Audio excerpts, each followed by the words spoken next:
Le bureau des représentations de l'UNESCO en République démocratique du Congo a organisé du 14 au 15 mars 2012 un atelier de réflexion et de validation des matrices d'un projet de formation professionnelle en RDC.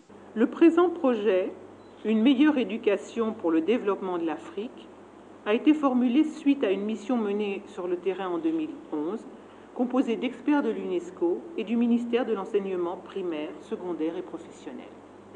La logique d'intervention s'appuie donc sur 3 piliers complémentaires.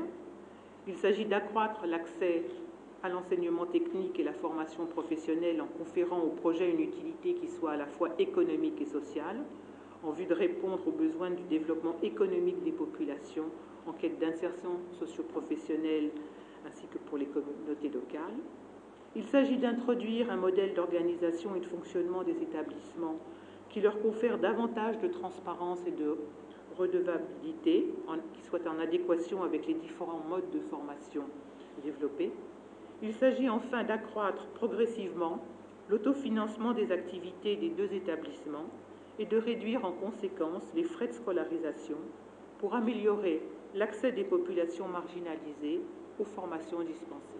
Ce projet d'un coût global de 2 millions de dollars américains est financé par la République de Corée du Sud dans le cadre de la mise en œuvre du protocole de la SADC sur l'éducation et la formation et du plan d'action de la 2e décennie de l'éducation en Afrique. Des écoles de formation technique et professionnelle dans les filières de l'agriculture et des bâtiments et travaux publics en sont bénéficiaires.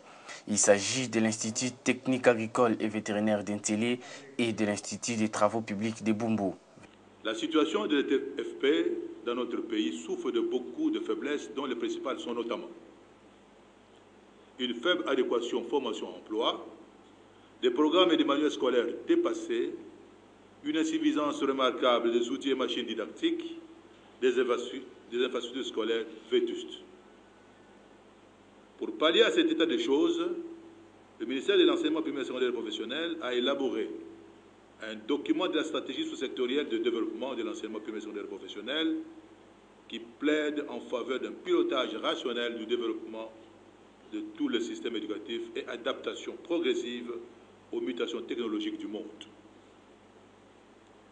L'impératif de la modernisation de la République démocratique du Congo, tel que voulu par le chef de l'État dans les 5 chantiers de la République, exige de plus en plus de techniciens bien formés qui soient à la hauteur de la tâche.